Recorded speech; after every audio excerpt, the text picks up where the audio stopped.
দর্শকবৃন্দ, এই মুহূর্তে যারা আমার সাথে লাইভ অনুষ্ঠানটিতে যোগ দিয়েছেন এবং ভবিষ্যতেও এই ভিডিওটি দেখবেন এবং শেয়ার করবেন, তাদের সবার প্রতি রইল আমার সশ্রদ্ধ সালাম। আসসালামু আলাইকুম ওয়া রাহমাতুল্লাহি ওয়া বারাকাতুহু। অন্য ধর্মাবলম্বী ভাই বোনেরা, আপনাদের প্রতিও রইল আমার আন্তরিক ভালোবাসা এবং দেশপ্রেমের শুভেচ্ছা। হোপফুলি আপনারা সবাই ভালো আছেন, সুস্থ আছেন। ইনশাআল্লাহ দেশের স্বার্থে আপনারা সবাই সজাগ, আপনাদের কাছ থেকে আমার এই কামনা। দর্শকবৃন্দ, যেই বিষয়গুলো নিয়ে আজকে আমি আপনাদের সাথে আলাপ আলোচনা করতে চাচ্ছি সেটা হচ্ছে, আমরা একটা এফেক্টিভ ইন্টারিম গভর্নমেন্ট আশা করেছিলাম, করছি এবং ভবিষ্যতেও করব। একটা এফেক্টিভ গভর্নমেন্ট, আমরা গত 54 বছরে এফেক্টিভ গভর্নমেন্টের যদি একটা এক্সাম্পল টানার চেষ্টা করি যে কারা এফেক্টিভ গভর্নমেন্ট চালিয়েছে এবং কোন গভর্নমেন্টটাকে আমি এফেক্টিভ বলবো, অ্যাজ অফ টুডে আমি যদি এফেক্টিভ গভর্নমেন্টের কথা সত্যিকার অর্থে আপনাদের সামনে উপস্থাপন করি, আমি দুইটা গভর্নমেন্টের কথা আমি বলবো। এই দুইটা গভর্নমেন্টের এফেক্টিভ গভর্নেন্স, এর বাইরে আমি আর কারো কথা বলতে পারি না। দর্শকবৃন্দ, আপনারা হয়তো আমার সাথে দ্বিমত পোষণ করবেন, কিন্তু আমি মনে করি বাংলাদেশের সর্বপ্রথম এফেক্টিভ গভর্নমেন্ট ছিল বিচারপতি শাহাবুদ্দিন আহমেদ সাহেবের নেতৃত্বে যেই অন্তর্বর্তীকালীন সরকার 90-এর গণ আন্দোলনের পরে হয়েছিল, ওটা ছিল একটা এফেক্টিভ গভর্নমেন্ট, রাষ্ট্রপতি শাহাবুদ্দিন আহমেদ। এখন কথাটা আসতে পারে, রাষ্ট্রপতি শাহাবুদ্দিন আহমেদ তো দেশের কোন সাবজেক্টে সংস্কার করার ক্ষেত্রে উনি তো কোনো ভূমিকা রাখে নাই, তখন ওই সময় ভূমিকার কোনো বিষয় ছিল না।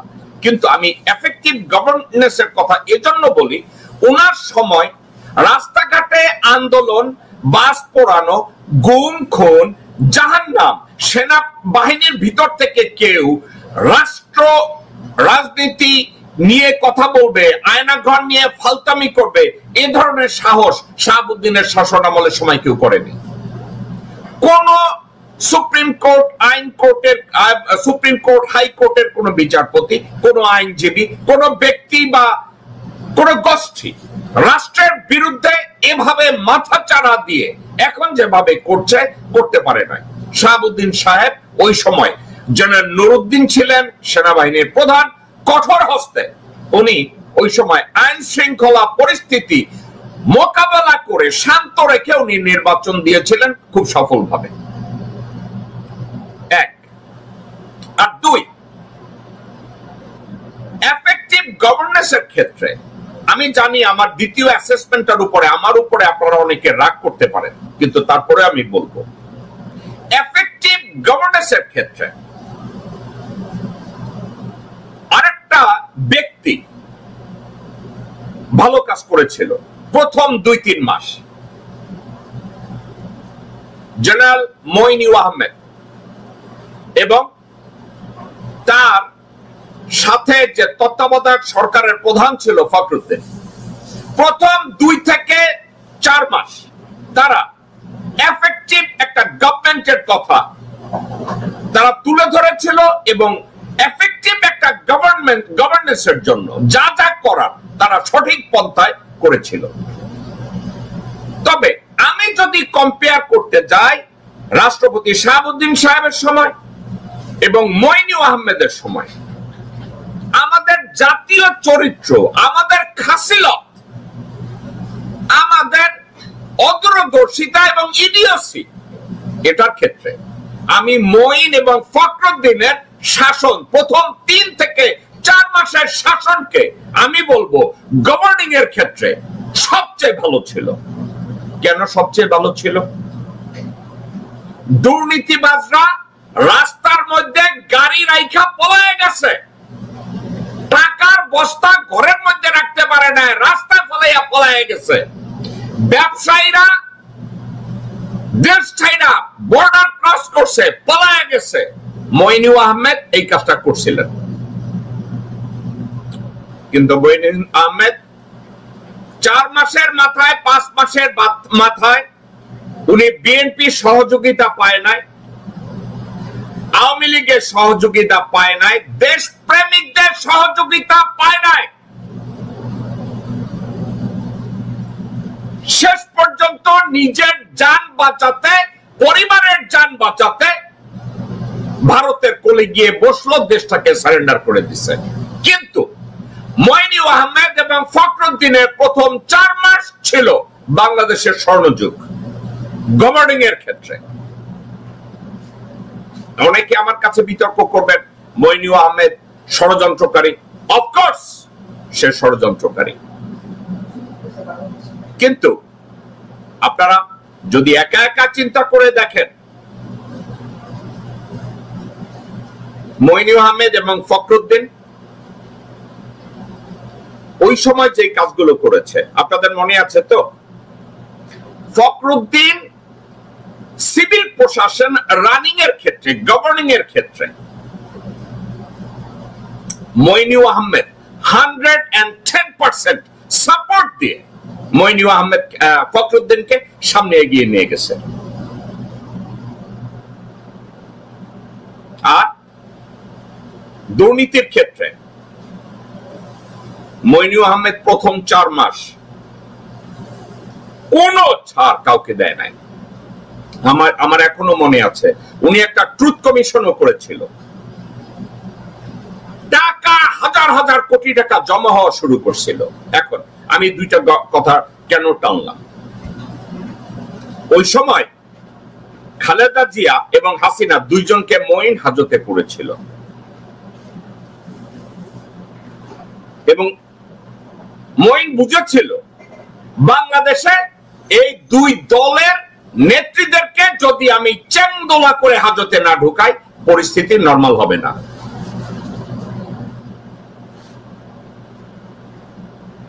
ডক্টর মোহাম্মদ ইউনূস ঠিক ওই একটা জায়গায় আমার মনে হয় সঠিক সিদ্ধান্তগুলো নিতে উনি ব্যর্থ হয়েছেন। দর্শকবৃন্দ, ফ্রম ডে ওয়ান সেনাপ্রধান মীর জাফর ডক্টর মোহাম্মদ ইউনূসকে এবং প্রো বাংলাদেশী একটা সিদ্ধান্তের ক্ষেত্রে কখনোই ডক্টর মোহাম্মদ ইউনূসকে সমর্থন তো দূরে থাক, সহযোগিতা তো দূরে থাক, পিছনে বসে ষড়যন্ত্র করেছে। এবং ডক্টর মোহাম্মদ ইউনূসের সবচেয়ে বড় ব্যর্থতা, উনি বাংলাদেশে ঢুকেছেন, উনি প্রথম 3 মাসে ওনার মতো একজন শিক্ষিত এবং অভিজ্ঞ মানুষ ব্যর্থ হয়েছে যে I am being set up for sure failure by সেনাপ্রধান মীর জাফর। উনি ব্যর্থ হয়েছে ফ্রম ডে ওয়ান। ওনার মতো একজন যোগ্য, অভিজ্ঞ, দূরদৃষ্টি মানুষ উনি যখন ওখানে গেছে, ওনার টের পাওয়ার কথা। আমাকে যদি দর্শকবৃন্দ, আমি আপনাদেরকে একটা কথা বলি, আপনাদেরকে আমি কথাটা বলি, একটু মনোযোগ দিয়ে শুনবেন। আমি প্রথমে আমেরিকায় বিশাল একটা কর্পোরেশনের আমি ডিরেক্টর অফ অপারেশন হলাম। ওই কর্পোরেশনটার নাম ছিল মেসিস। আপনারা আমেরিকায় যারা এসেছেন তারা মেসিজে শপিং করেছেন। I become director of operation. আমি যখন ডিরেক্টর অফ অপারেশন হলাম মেসিজের, আমি ওখানে যাওয়ার পরে আমি দেখলাম আমার পার্সোনাল স্টাফ কারা। আপনি কি জানেন, আমি পার্সোনাল স্টাফ, আমার এখনো মনে আছে, আমার আগে যিনি ডিরেক্টর অফ অপারেশন ছিলেন তার নাম আমি এখনো ভুলি নাই, তার নাম ছিল ফ্র্যাঙ্ক ডাগস্টিনো। আমি যখন মেসিতে গেলাম কুইন সেন্টার মলে, আমি প্রথমে দেখলাম আমাকে একজন সেক্রেটারি দেওয়া হলো, আমাকে 2 জন অ্যাডমিনিস্ট্রেটিভ অ্যাসিস্ট্যান্ট দেওয়া হলো, আমাকে 8 জনের একটা সোয়াট টিম দেওয়া হলো, কারণ ওটা ছিল $1 বিলিয়ন স্টোর। দর্শকবৃন্দ, আমার অভিজ্ঞতার কথা আপনাদেরকে আমি বলি। আমি ঢুকে দেখলাম আমার সব স্টাফরা সাদা, আর I am the first colored guy ever become director of operation for Macy's। ওই সময় আমি ঢুকে প্রথমে আমি সেক্রেটারিকে ডাকলাম, আমি সেক্রেটারির সাথে কথাবার্তা বলে আমি দেখলাম এর দিয়ে তো আমার হবে না। এবং আরো একটা কথা, মেসেজ ছিল ইউনিয়ন স্টোর। ইউনিয়ন স্টোরে আপনি চাইলেই কাউকে ফায়ার করতে পারবেন না, যত ক্ষমতা থাকুক। কিন্তু দর্শকবৃন্দ, আমি কর্পোরেট মেসিকে আমি বললাম যে আমি আমার স্টাফদেরকে আমি নিজে যদি ভেটিং করতে না পারি, ইন্টারভিউ করতে না পারি, I am going to fail miserably to run this store. আমি এই উদাহরণটা কেন দিয়েছি? আমি জানি সবাই বলবেন যে মিল্টন, আমরা আপনার মেসির চাকরির কথা শুনতে লগ ইন করি নাই। ভাই, ডক্টর মোহাম্মদ ইউনূস দেশে গেলেন, উনি দেশে গিয়ে উনি ওনার ক্যাবিনেটটাকে সাজাতে ব্যর্থ হলেন।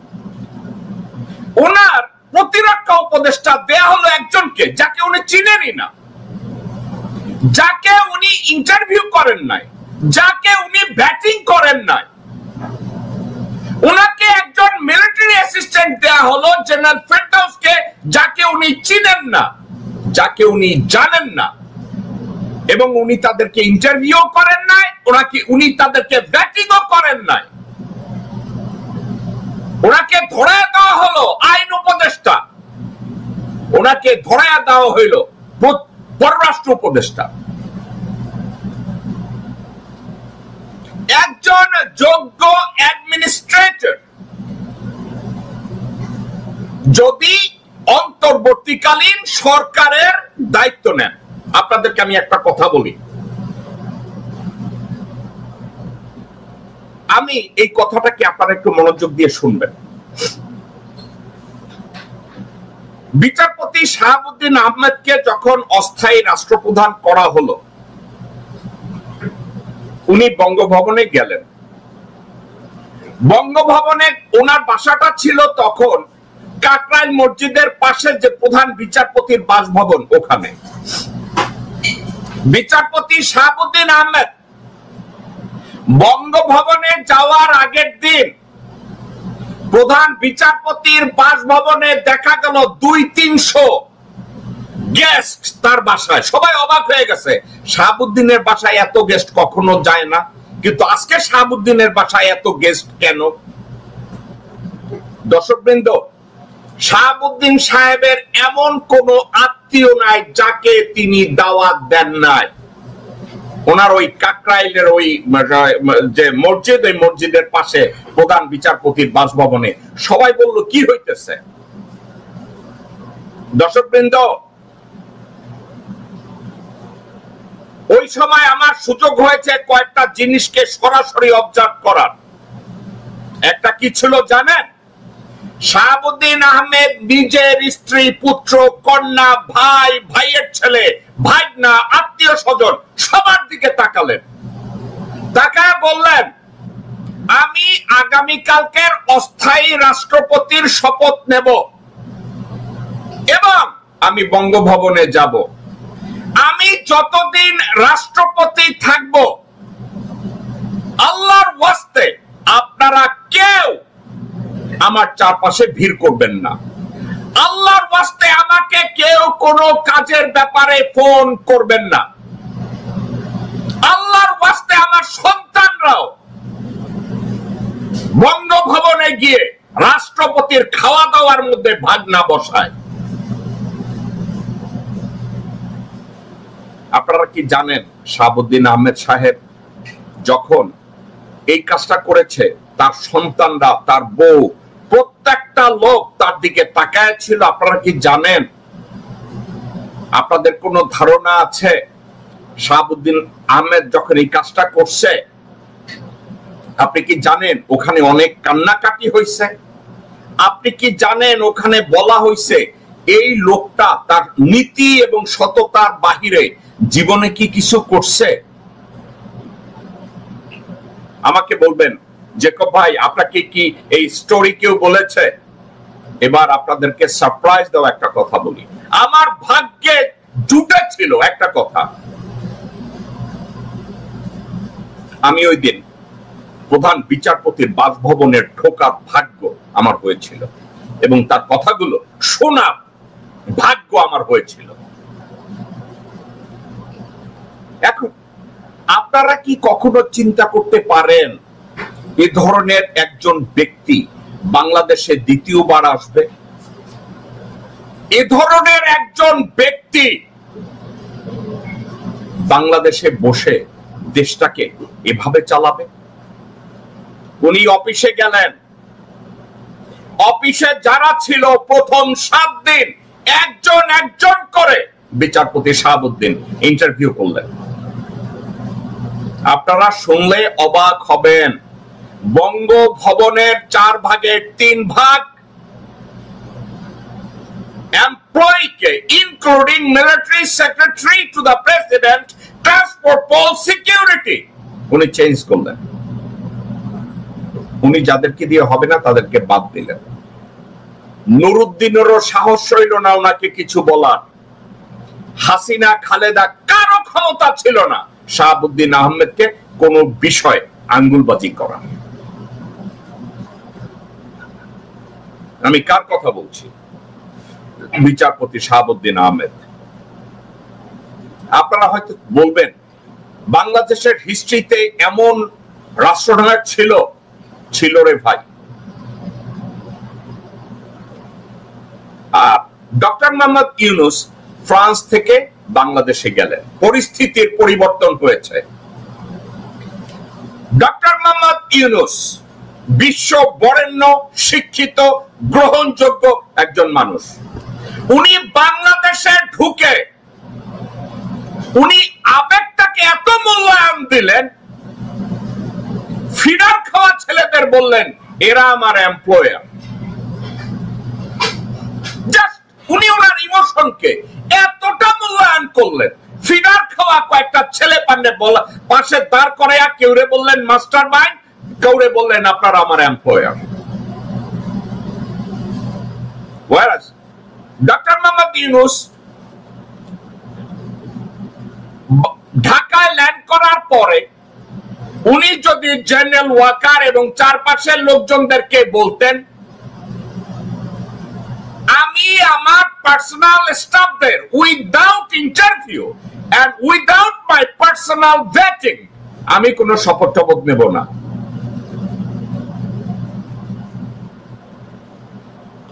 এটা কি লজিক্যাল ছিল না?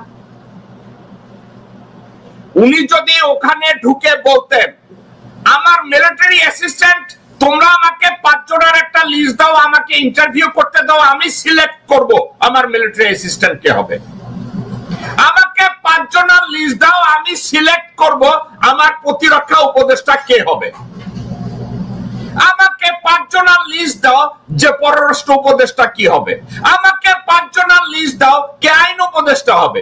উনি কি এই কাজটা করেছেন? ডক্টর মোহাম্মদ ইউনূস কি এই কাজগুলো করেছেন কিনা? উনি কি করেছেন? অ্যাডভোকেট কাজী আব্দুল্লাহ আল মামুন কাশিম বাজার কুঠির কথা বলে,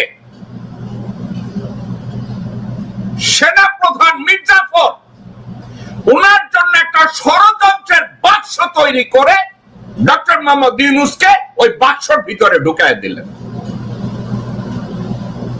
এবং ডক্টর মোহাম্মদ ইউনূস বাক্সের ভিতরে ঢুকে কমফোর্টেবলি উনি বসে গেলেন। উনি চান নাই, উনি নিজে বলেন না যে আমার বিরুদ্ধের মামলাগুলো ডিসমিস করো। ডক্টর মোহাম্মদ ইউনূস একবারও কাউকে বলেন নাই, কিন্তু উনাকে যখন বলা হয়েছে স্যার আপনার বিরুদ্ধের মামলাগুলো ডিসমিস হয়েছে, ডক্টর মোহাম্মদ ইউনূস কেন চ্যালেঞ্জ করলেন না? নো, আমার কোন মামলার ডিসমিসাল আমি এভাবে চাই না। আমার প্রত্যেকটা মামলা একটা একটা করে based on fact and proof একটা ওপেন হিয়ারিং হবে। ওই ওপেন হিয়ারিংটা হলে হাসিনা কি কি ষড়যন্ত্র করেছিল সব বেরিয়ে যেত। আজকের ওনাকে বলা হতো না যে উনি হাসিনার বেনিফিশিয়ারি, উনি মীর জাফর ওয়াকারের বেনিফিশিয়ারি, এই বদনাম ওনাকে নিতে হতো না। আজকের ডক্টর মোহাম্মদ ইউনূস আমার পিতৃতুল্য মানুষ, আমার সমর্থিত একজন মানুষ, যাকে আমি সম্মান করি, ভালোবাসি, গর্বের সাথে বলি ডক্টর মোহাম্মদ আমার রাষ্ট্রনায়ক। ওনার বিরুদ্ধে বলা হয়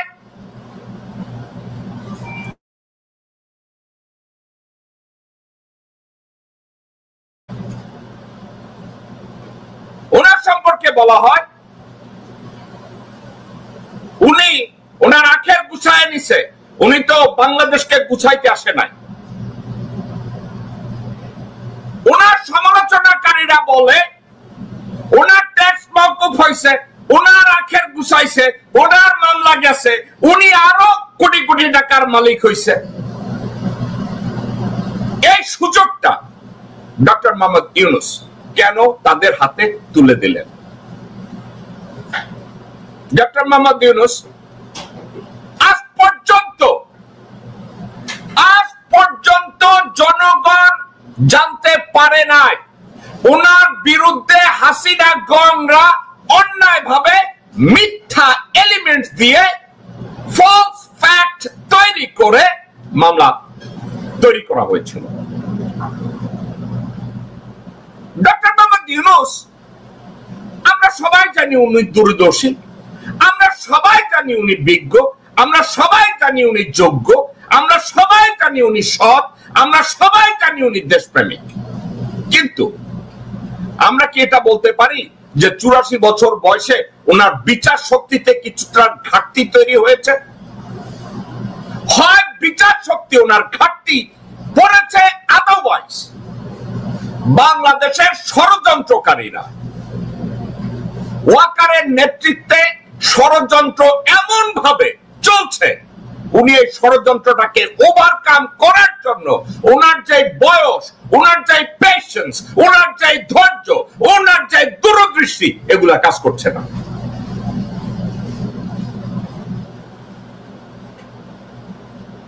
ডক্টর মোহাম্মদ ইউনূস দেশে গেলেন,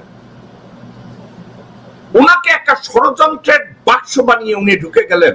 ওনার বিরুদ্ধে মামলাগুলো ডিসমিস হলো, উনি একবার বললেন না, no, without open hearing I'm not going to allow you guys to dismiss any charges against me.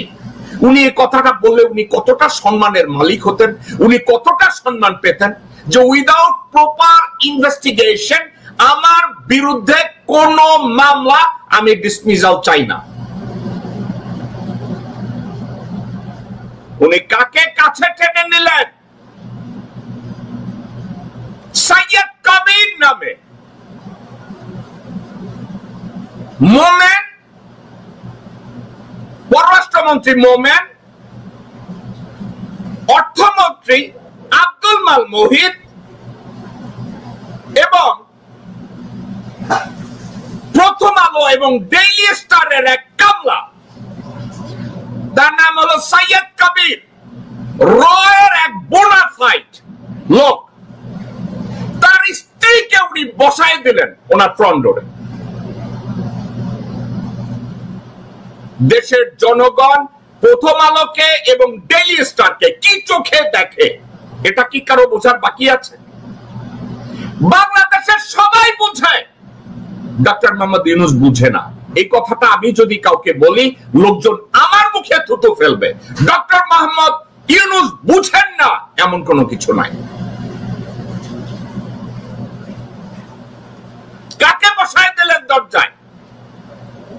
প্রথম আলোর মতির এমপ্লয়ি, ডেইলি স্টারের এমপ্লয়ি সৈয়দ কবির, রয়ের এক বোনাফাইড এমপ্লয়ি, তার স্ত্রীকে বসায় দিলেন ডক্টর মোহাম্মদ ইউনূসের ডোরকিপার হিসাবে। কি করা হলো? উনাকে কমফোর্ট দেওয়া হলো, ডক্টর মোহাম্মদ ইউনূসকে কমফোর্ট দেওয়া হলো। স্যার চিন্তা করেন না, আমরা সামলায় নিতেছি, আপনার বিরুদ্ধের কেস আমরা সরায় নিতেছি, আপনার ট্যাক্স চার্জ আমরা সরায় নিতেছি। ইউনূসকে ঠিক আছে, মোরে একটু দুধ দাও, একটু দুধ খাই।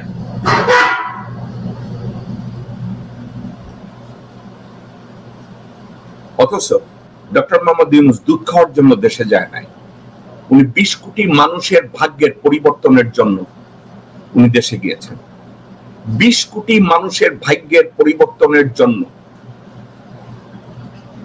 আমি জেকব মিল্টন আমেরিকান স্টেট ডিপার্টমেন্টে ওনার সম্পর্কে কথা বলেছি।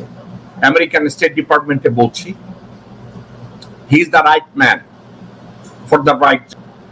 দর্শকবৃন্দ, আমি ওই দিনের কথা এখনো ভুলিনি। এখন কথা হচ্ছে doctor Mohammad Yunus master mind তৈরি করেছেন, ডক্টর মোহাম্মদ ইউনূস অ্যাডভাইজার তৈরি করেছেন, ডক্টর মোহাম্মদ ইউনূস ডোরকিপার তৈরি করেছেন। কিন্তু ডক্টর মোহাম্মদ ইউনূস যখন গভর্নিং করতে গেলেন, যেই কাজটা তার প্রথমে তৈরি করা উচিত ছিল ওনার পার্সোনাল ক্যাবিনেট, উনি কি সেট আপ করেছেন পার্সোনাল ক্যাবিনেট? এখন আমি ডক্টর মোহাম্মদ ইউনূসের প্রশংসা করি, আমি ওনাকে যোগ্য মনে করি, আমি ওনাকে অভিজ্ঞ মনে করি, আমি ওনাকে দূরদৃষ্টি সম্পন্ন মনে করি। কিন্তু বাংলাদেশে উনি ঢোকার পরে উনি নিশ্চয়ই চিন্তা করেছেন উনি গ্রামীণ ব্যাংক চালাতে যাচ্ছেন না, উনি বাংলাদেশ গভর্নিং করতে যাচ্ছেন, and he will be head of the governor। এখন উনি যখন বাংলাদেশে গেলেন, আমি শিওর ওনার সামনে একটা লিস্ট দেওয়া হয়েছে, ওই লিস্টে লেখা আছে কে কি করছে। উনি কি একবারও বলেছেন না আমি এদেরকে নিয়ে গভর্নিং করে আমি কমফোর্টেবল না, I have to change and shift every single one, I have to interview before I become comfortable and take over? উনি 8 তারিখের জায়গায় 15 তারিখে ওত নিতেন, উনি সেপ্টেম্বরের 1 তারিখে ওত নিতেন।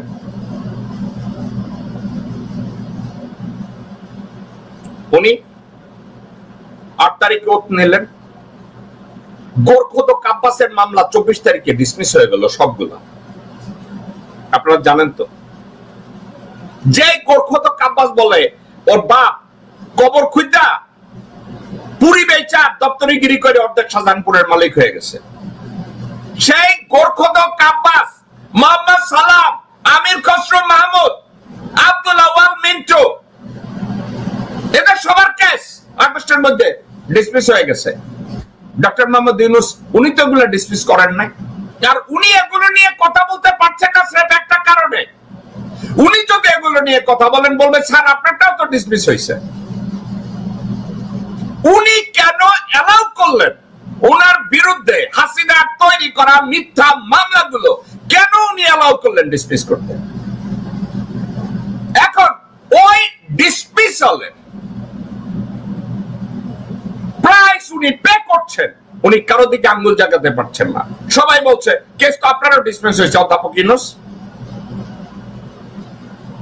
দর্শকবৃন্দ, ধরে নেন ডক্টর মোহাম্মদ ইউনূস আমার বাবা, কিন্তু আমার বাবা যদি ভুল করে আমি তো চোখে আঙ্গুল দিয়ে দেখাই দিতে চাই।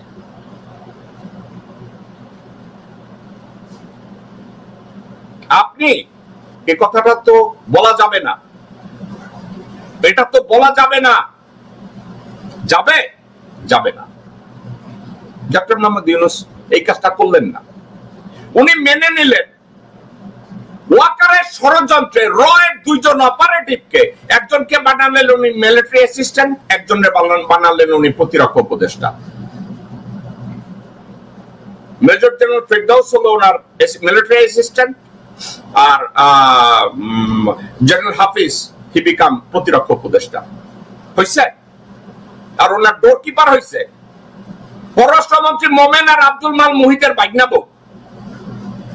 আব্দুল মাল মুহিত আর পররাষ্ট্রমন্ত্রী মোমেনের ভাগনা নাম হইছে সাইয়েদ কবির। এই সাইয়েদ কবির আবার হইছে প্রথম আলো আর ডেইলি স্টারের কামলা কর্মচারী হইছে। আমরা বাংলাদেশের থেকে ভারতীয় আধিপত্যবাদ ছড়াইতে চাইছি না, ছড়ান এবার, ছড়ান। দর্শকবৃন্দ, এক দর্শক লিখছে একেএম ইসলাম চ্যানেল 2, ইসলাম সাহেব ল জানেন, লেখাপড়া জানেন, লিগ্যাল লেজিটিমেসি বলতে কোনো কিছু বুঝেন, আসেন আপনি স্ক্রিনে আসেন, ভয় নাই, আমি গালাগালি করব না, আপনার যোগ্যতা দিয়ে আমি আপনার সাথে কথা বলি। ওনার বিরুদ্ধে মামলা থাকলে লেজিটিমেসিতে সমস্যা হইতো। এসব আজাইরা কথা আমার এখানে এসে বললেন না। আপনি কার সাথে কথা বলতেছেন চিন্তা করে দেখেন। আপনি কি মনে করেন ওই নিউ ইয়র্কের হিরো আলম ইলিয়াস হইয়া টকশো করতেছি চেটের বাল? উনি যদি ওনার মামলাগুলো ওই সময় ডিসমিসাল না নিতেন, উনি এখন অনেক স্ট্রঙ্গার পজিশনে এখন থাকতেন। কথা শুনি ব্যর্থ হয়েছেন। আজকে এতগুলো কথা টানলাম একটা কারণে, সেনাপ্রধান মির্জাপুর সর্বোচ্চ পজিশনে থেকে রাষ্ট্রবিরোধী ষড়যন্ত্র করছে, সেনাবাহিনীর সশস্ত্র বাহিনীর শৃঙ্খলা ভঙ্গ করছে, ইউনিফর্ম পরে ইউনিফর্মের বেইজ্জতি করছে, বাংলাদেশের আনাচে কানাচে প্রত্যেকটা জায়গায় আইন শৃঙ্খলা পরিস্থিতির অবনতি করছে, খুনি তৎপরতা চালাচ্ছে, খুনিদেরকে প্রশ্রয় দিচ্ছে, আর্মির লোকজনদেরকে দিয়ে সন্ত্রাসী গোষ্ঠী তৈরি করছে রাষ্ট্রবিরোধী ষড়যন্ত্র করার জন্য, খুনাখুনি বাদিয়ে দিচ্ছে, আনসারদের নামিয়ে দিচ্ছে বিপ্লবের জন্য, সচিবালয় এমপ্লয়ীদের নামায় দেয় ষড়যন্ত্র করার জন্য, গার্মেন্টস শ্রমিকদের নামায় দেয় ষড়যন্ত্র করার জন্য, ছাত্রলীগ, যুবলীগ, কুত্তালীগ, হারামজাদা লীগকে রাস্তায় হিন্দুদের ড্রেস পরিয়ে বাংলাউনি আন্দোলন করার জন্য রাস্তায় ছেড়ে দেয় চিন্ময়কে মুক্ত করার জন্য। ডক্টর মোহাম্মদ ইউনূস কিছু করছে? ডক্টর মোহাম্মদ ইউনূসকে আমরা সবাই ব্লেম করি, ডক্টর মোহাম্মদ ইউনূস এইটা করে নাই, ওইটা করে নাই, এইটা করে নাই।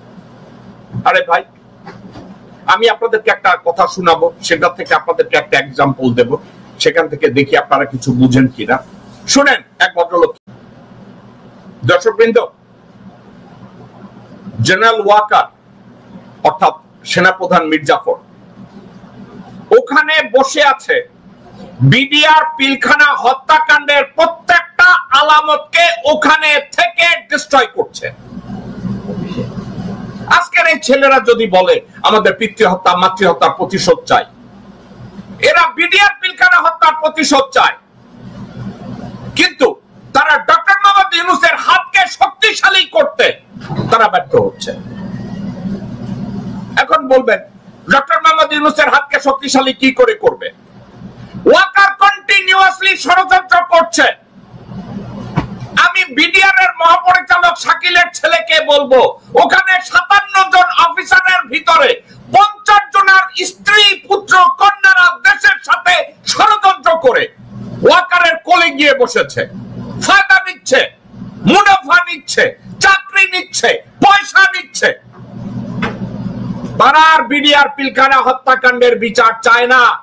শাকিল আহমেদের ছেলে আর তোমরা যারা বলছো তোমাদের বাবা মায়ের হত্যার বিচার করবা, তোমাদের মা, আন্টি তারা ওয়াকারের কোলে গিয়ে চুবা খাচ্ছে, ওয়াকারের কাছ থেকে বেতন নিচ্ছে, ওয়াকারের কাছ থেকে চাকরি নিচ্ছে, ওয়াকারের কাছ থেকে শাড়ি, গয়না, গিফট নিচ্ছে।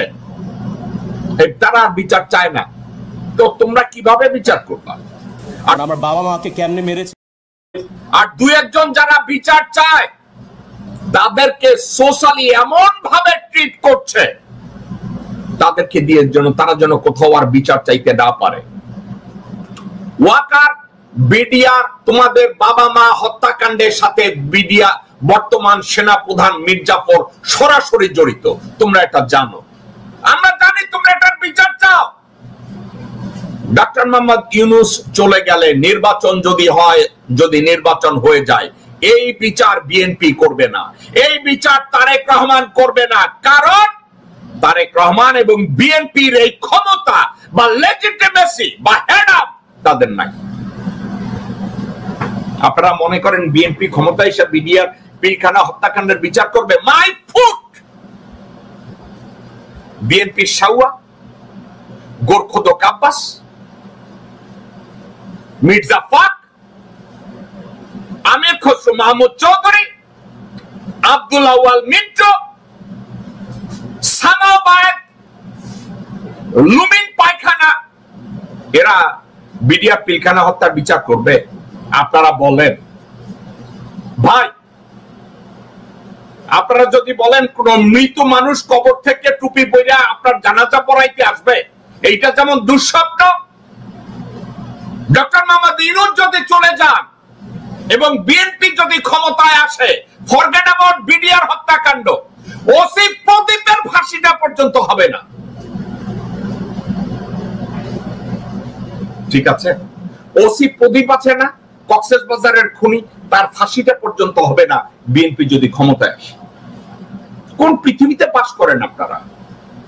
আর এই বিডিআর যেসব অফিসারের ছেলেপানরা বলে যে তারা বিচার চায়, বিচারের জন্য তারা জীবন দিবে, তাদের বাবা মার অবস্থা খারাপ, তারা বলে, আমি ওদের জন্য আমার কলিজা ফাইটা যায়, আমার বুক ফাইটা যায়, ওদের জন্য কষ্ট লাগে, কিন্তু ওরা বিচার চায়, বিচার চায়, বিচার চায়। কার কাছে বিচার চায়? ডক্টর মোহাম্মদ ইউনূসের। ডক্টর মোহাম্মদ ইউনূস বিচার করতে চায়, ওয়াকার করতে দেয় না। তোমরা ওয়াকারের পদত্যাগ চেয়ে তো আমি দেখি নাই কোথাও তোমরা প্রেস কনফারেন্স করছো। ওয়াকারের পদত্যাগের জন্য তো দেখি না জাহাঙ্গীর গেটের সামনে তোমরা আন্দোলন করছো। ওয়াকারের পদত্যাগের জন্য তো দেখি না শহীদ মিনারে গিয়া ভুকা ধর্মঘট করছো।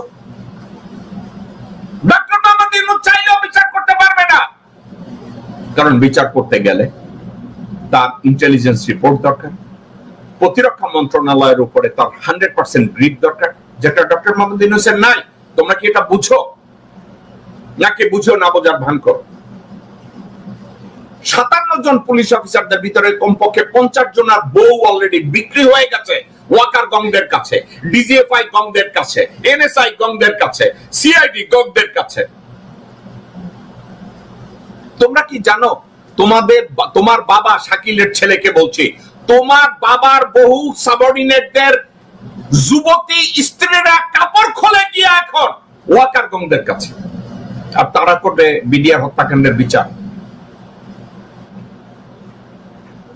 এখন ফজলুর রহমান নামে এক লোককে দিছে, হ্যাঁ নাকি বিচার করবে, হ্যাঁ নাকি মাদ্রাসায় পড়ছে। আরে ভাই, এই লোক ভারতের সপক্ষের লোক, সে করবে বিডিআর এর বিচার এবং তার বিচার করতে দিবে। ডক্টর মোহাম্মদ ইউনূস, আপনাকে আমি ক্রিটিসাইজ করছি না, আপনার ভুলগুলো আমি আপনার চোখের দিকে তাকিয়ে বলছি। আপনি মনে করেন সাইয়েদ কবিরের বউ আপনার দরজায় বৈশা আপনার এইসব খবর দিবে? আমি সাইয়েদ কবিরের বউয়ের নামটা আজকেও বললাম না, কিন্তু বলবো, তার সম্পর্কে ধীরে ধীরে সব তথ্য আমার কাছে আসতেছে। আমি উদাহরণ করে দেবো সাইয়েদ কবিরের বউকে। দর্শকবৃন্দ, এগুলো রাগের কথা না, এগুলো বাস্তবতা, এগুলো আমাদের বুঝতে হবে। আপনার ডক্টর মোহাম্মদ ইউনূসকে আমি সহযোগিতা শুধু করতে চাই না, করছি, করব। এবার অন্য একটা বিষয় আসি। দর্শকবৃন্দ, কিসের কথা বলছে জানেন তো? আয়নাঘর। ওয়াকারের তত্ত্বাবধানে, আজিজের তত্ত্বাবধানে, শফির তত্ত্বাবধানে, হাসিনার তত্ত্বাবধানে, ভারতের রয়ের তত্ত্বাবধানে যেই ঘর তৈরি করা হয়েছে আয়নাঘর, হাসিনা পালায় যাওয়ার পরের দিনও ওয়াকার এসব আয়নাঘরের হেফাজতে ছিল। এই আয়নাঘরের প্রত্যেকটা আলামতকে ধ্বংস করার জন্য ওয়াকার জেনারেল ফায়েজ আর জেনারেল মুজিবকে অ্যালাউ করেছে, প্রত্যেকটা আলামতকে ধ্বংস করেছে। আর ডক্টর মোহাম্মদ ইউনূস ওয়াকারের ডরে যমুনায় বসে রয়েছে। আমি একটা জিনিস বুঝি না, ডক্টর মোহাম্মদ ইউনূস জানে তাকে খুন করার ক্ষমতা ওয়াকারের নাই। ডক্টর মোহাম্মদ ইউনূস জানে ওনার গায়ে টাচ করার ক্ষমতা বাংলাদেশের কারো নাই। উনি তারপরেও সাইয়েদ কবিরের বউয়ের ইশারায়, মোমেনের ইশারায়, ওয়াকারের ইশারায়, আসিফ নজরুলের ইশারায় উনি যমুনায় আরাম আয়েশের সাথে বসেছিল এবং আয়নাঘরের প্রত্যেকটা আলামত উনি ধ্বংস করতে দিয়েছে। কেন? শুনেছেন এই ভদ্রলোক, এই তিন আলেম কি বলছে, তাদেরকে কিভাবে জুলুম করা হয়েছে, তাদেরকে কিভাবে টর্চার করা হয়েছে। আর আপনারা মনে করেন ডক্টর মোহাম্মদ ইউনূস ফিরার খাওয়া কয়েকটা বাচ্চারে কয় এরা আমার এমপ্লয়ি, এরা আমার এমপ্লয়ার, এরা হইছে মাস্টার মাইন্ড, এরা মাস্টার মাইন্ড। দর্শকবৃন্দ, কাউকে সম্মান করি, কাউকে ভালোবাসি। এগেইন আমি যে কথাটা প্রথম বলেছি, ডক্টর মোহাম্মদ ইউনূস আমার বাবা হতে পারতেন, চাচা হতে পারতেন, দাদা হতে পারতেন। তাকে আমি ভালোবাসি, সম্মানও করি, তার নাম নিয়ে আমি বিভিন্ন জায়গায় গর্বের সাথে বলি, তাহলে কি হবে? ডক্টর মোহাম্মদ ইউনূস এলাও করেছেন বাংলাদেশের বর্তমান পরিস্থিতি ওনার নিয়ন্ত্রণের বাইরে যেতে। ডক্টর মোহাম্মদ ইউনূস, এখনো আপনার সময় আছে, এখনো সময় আছে। আপনি খুব ভালোভাবে জানেন আপনাকে মারার, গায়ে হাত তোলার ক্ষমতা বাংলাদেশের দ্বিতীয় কোনো ব্যক্তির নাই। আপনি আপনার পজিশনটাকে ব্যবহার করুন। আপনি আপনার পার্সোনাল সেক্রেটারিয়েট, আপনার আশেপাশে যেটাকে বাংলায় বঙ্গভবনের প্রধানমন্ত্রীর সচিবালয় বলতো আপন বিভাগ, এটাকে সফল করুন।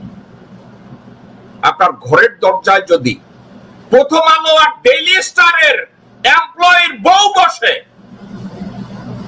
আপনার রুমের সামনে যদি আপনি যদি বগলে লইয়া হাঁটেন মোমেনের আর আব্দুল মাল মুহিতের ভাইটা বউ,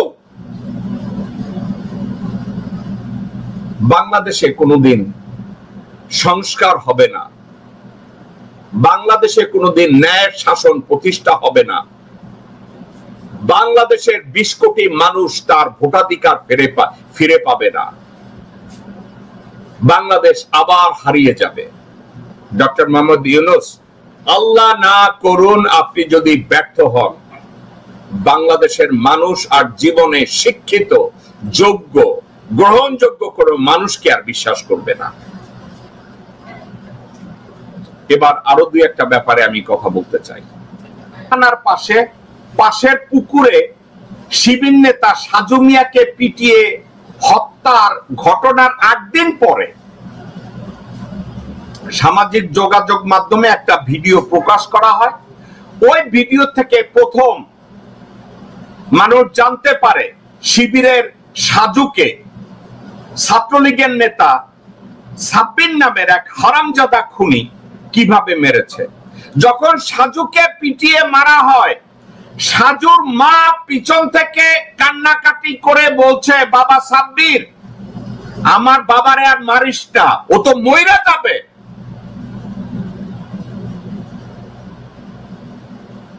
গত শুক্রবার রাত থেকে এই ভিডিও সামাজিক যোগাযোগ মাধ্যমে ছড়িয়ে পড়ার ঘটনায় ওয়াদাবাদের বাসিন্দা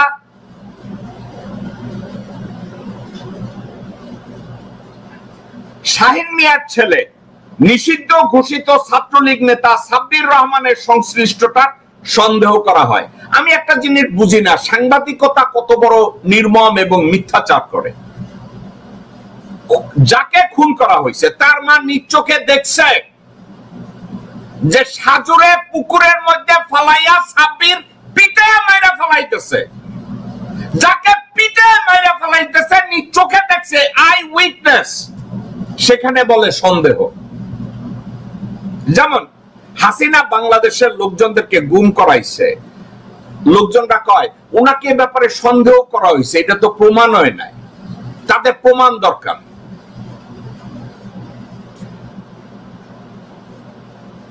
গাইবান্ধার সাবেক এমপি, ছাত্রলীগের সাবেক সভাপতি মাহমুদ হাসান রিপনের আর্ম ক্যাডার ছিল এই সাব্বির। আওয়ামী লীগ যখন ক্ষমতায়, মাহমুদ হাসান রিপন এই সাব্বিরকে দিয়ে বহু জায়গায় খুন করাইছে, গুম করাইছে, চাঁদাবাজি করাইছে। এই সাব্বির, এই ঠোসা, এই লোকটা কি ব্লাইন্ড না কানে ঠোসা? ডক্টর মোহাম্মদ ইউনূস এমন কোন জায়গায় নাই যেখানে দুঃশাসন নিয়ে কথা বলে নাই। হাসিনা কি কি অন্যায় করেছে, কোথায় কোথায় টাকা পাচার করেছে, কিভাবে গুম করেছে, কিভাবে খুন করেছে, পরম শ্রদ্ধেয় ডক্টর মোহাম্মদ ইউনূস প্রত্যেকটা জায়গায় এত নিখুঁত ভাবে ব্যাখ্যা করেছে। তো হাফিজ, তুমি কি কানের মধ্যে আশেপাশের ছোট বাচ্চাদের নুনু ঢুকায় রাখছিলা না খিপকি লাগাইছিলা যে তুমি দেখো নাই, শুনো নাই ডক্টর মোহাম্মদ ইউনূস দুঃশাসনের সমালোচনা করছে কিনা? তোমার মতো লোক মানুষ সম্মান করবে, কিন্তু সম্মান করার জায়গা কই মেজর হাফিজ? তোমার তো ধরে জুতা পেটা করা হচ্ছে। ডক্টর মোহাম্মদ ইউনূস ব্যর্থ হয়েছে, তুমি কি গোর্খদক আব্বাসের টাইটেল পাইতে চাও? আমি তোমার এখনো দেই না major Hafiz. Don't push me. If you're gonna push me, I'm gonna give you a title and you are not going to become happy. ঠিক আছে দর্শক, কিন্তু এই ছিল আমাদের শো। আগামীকালকে বাংলাদেশ সময় রাত্র 11টা আমার শো করার কথা, কিন্তু আগামীকালকে আমি 11টায় না, বাংলাদেশ সময় রাত্র 10টায়, শুধুমাত্র আগামীকালকের জন্য। বাংলাদেশ সময় রাত 10টা এবং নিউ ইয়র্ক টাইমস দুপুর 12টা আমি আপনাদের সাথে শো করব। আধা ঘন্টা 40 মিনিটের একটা শো করব। ইম্পর্টেন্ট একটা বিষয় নিয়ে আমি কথা বলবো। যে বিষয়টা নিয়ে আমি কথা বলতে চাচ্ছি, বাংলাদেশের ট্যারিফ, আমেরিকান যে ট্যারিফ বসাইছে বাংলাদেশের প্রোডাক্টের উপরে 35% থেকে 20% নিচে, আমি এটা নিয়ে কথা বলবো। মেজর সাদেক নামে আর্মির এক অফিসার ওয়াকারের পরামর্শে এবং কাউন্সেলিং এ এখন 400-500 যুবলীগ ছাত্রলীগের লোকজনদেরকে ট্রেনিং করাইছে, তাকে গ্রেফতার করানো হয়েছে। আমি এটা নিয়ে কথা বলবো।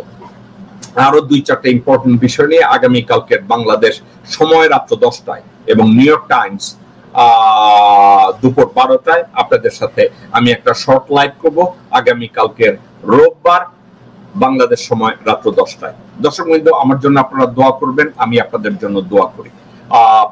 ইনশাল্লাহ আগামীকালকে আপনাদের সাথে দেখা হবে এই আশাবাদ ব্যক্ত করে আমি এখন বিদায় নিচ্ছি। আসসালামু আলাইকুম ওয়া রাহমাতুল্লাহি ওয়া বারাকাতুহু।